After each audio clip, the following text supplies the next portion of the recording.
चंदा मामा रामायण 50वां भाग। राम ने हनुमान को बुलाकर कहा, हे हनुमान, तुम राक्षस राज विभीषण की अनुमति से लंका जाओ। रावण के भवन में स्थित सीता के पास जाकर कहो कि मैं सुग्रीव और लक्ष्मण के साथ कुशल हूँ और मेरे द्वारा रावण मारा गया है।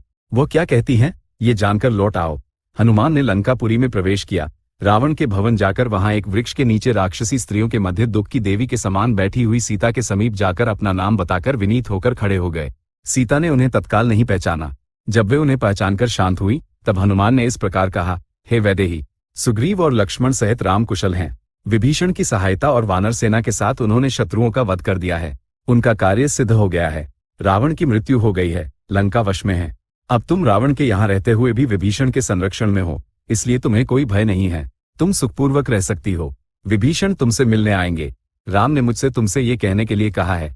यह वचन सुनकर सीता परम आनंदित हुई और बदले में कुछ कह न सकी।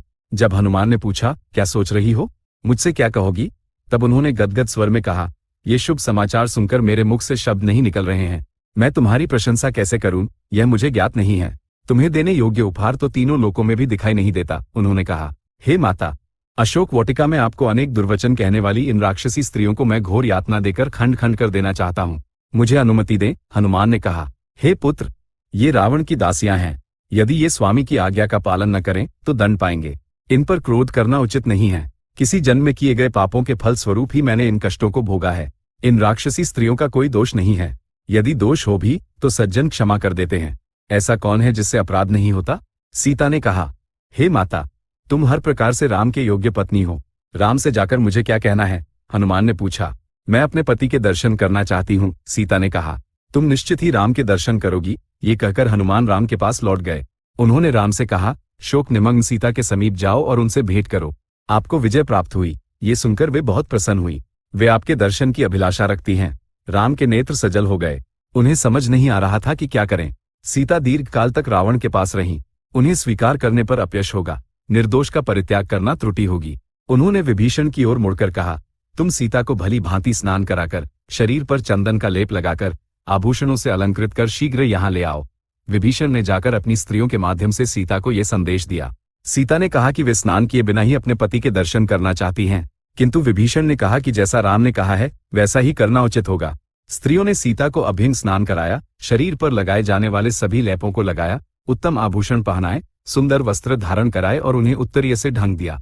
उन्हें एक सुंदर पालकी में बैठाकर अनेक राक्षसों को परिचारक के रूप में साथ लेकर विभीषण उन्हें उस स्थान पर ले गए जहां राम थे।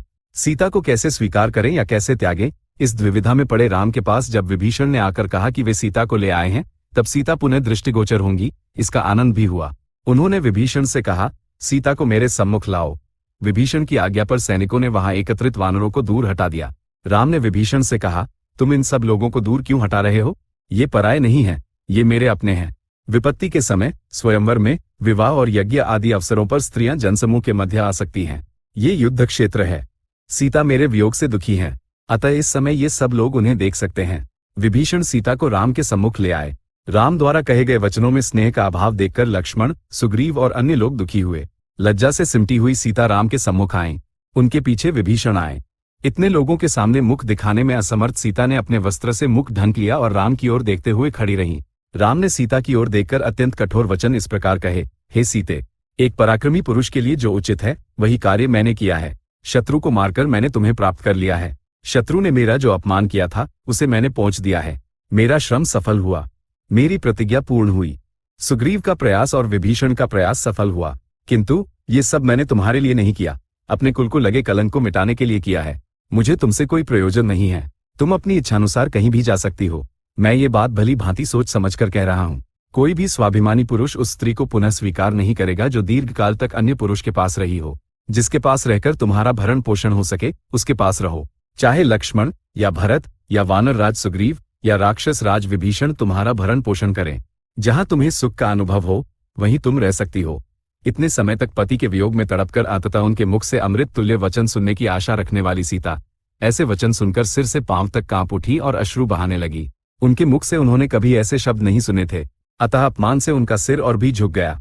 रूंधे हुए कंठ से उन्होंने इस प्रकार कहा, हे वीर, तुम एक अज्ञानी पुरुष के समान ऐसे कठोर शब्द क्यों कह रहे हो। जैसा तुम सोच रहे हो वैसा मैंने कोई अपराध नहीं किया है। दुष्ट स्त्रियों को देखकर संपूर्ण स्त्री जाति पर संदेह करना उचित नहीं है। तुम मेरा स्वभाव जानते हो, इसलिए ऐसे संदेह का त्याग करो। जब मैं स्वयं के नियंत्रण में नहीं थी, यदि रावण ने मेरे शरीर का स्पर्श किया तो वो मेरा दोष नहीं है। मेरा मन, जो मेरे नियंत्रण में है, वह केवल तुम पर ही रहा। यदि इतने समय तक साथ रहने के बाद भी मेरा स्वभाव तुम्हें ज्ञात नहीं हुआ, तो अब ज्ञात होने का कोई मार्ग नहीं है। यदि तुमने हनुमान के आने पर ही संदेश भेज दिया होता कि तुमने मेरा त्याग कर दिया है, तो मैं उसी समय प्राण त्याग देती। तुम्हें और तुम्हारे मित्रों को इतना परिश्रम नहीं करना पड़ता। अग्नि को साक्षी मानकर मुझसे विवाह करना या मुझे दीर्घ काल से जानना अब तुम्हारे लिए कोई प्रमाण नहीं रहा। सीता ने राम से ये कहा और लक्ष्मण से कहा, हे लक्ष्मण, ऐसे वचन सुनने के बाद मुझे जीवित रहने की इच्छा नहीं है। चिता तैयार करो, मैं उसमें प्रविष्ट होकर अपने प्राणों का त्याग कर दूंगी। 10 लोगों के मध्य पति द्वारा त्यागी गई पत्नी के लिए अन्य कोई मार्ग नहीं है।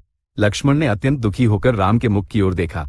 यह अनुभव कर कि वे सीता के अग्नि प्रवेश द्वारा प्राण त्याग करने के लिए सहमत हैं, उन्होंने चिता निर्मित की। सीता ने नतमस्तक खड़े राम की मंद गति से परिक्रमा की, प्रज्वलित चिता के समीप आए, देवताओं और ब्राह्मणों को नमन किया, हाथ जोड़कर कहा, यदि यह सत्य है कि मैंने राम के अतिरिक्त किसी अन्य का चिंतन नहीं किया है, यदि राम का मुझ पर संदेह मिथ्या है, यदि मैंने मन, वचन और कर्म से राम का उल्लंघन नहीं किया है, तो सर्वसाक्षी अग्निदेव मेरी सब प्रकार से रक्षा करें। ये कहकर उन्होंने अग्नि की परिक्रमा की और उसमें प्रवेश किया। ये देखकर वानरों और राक्षसों ने भी हाहाकार किया। वह क्रंदन सुनकर राम ने भी दुख से अश्रु बहाए।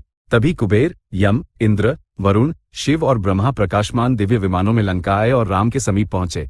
उन्होंने हाथ उठाकर राम से कहा, तुम जगत के सृष्टा हो, ज्ञान के अवतार हो। सीता को अग्नि में प्रविष्ट होते देखकर तुम कैसे शांत रहे? मैं स्वयं को दशरथ का पुत्र मानता हूँ। वास्तव में मैं कौन हूँ और मेरा जन्म क्यों हुआ, ये ब्रह्मा कहें। राम ने कहा, तुम साक्षात नारायण हो। सीता लक्ष्मी देवी हैं। रावण के विनाश हेतु तुमने इस संसार में मानव जन्म लिया। तुमने रावण का वध कर दिया है। अब वैकुंठ पधारो, ब्रह्मा ने कहा। ब्रह्मा के ऐसा कहते ही अग्निदेव सीता को गोद में लेकर अग्नि से प्रकट हुए। जैसे ही अग्नि ने मानव रूप धारण कर प्रस्थान किया, चिता बिखर गई।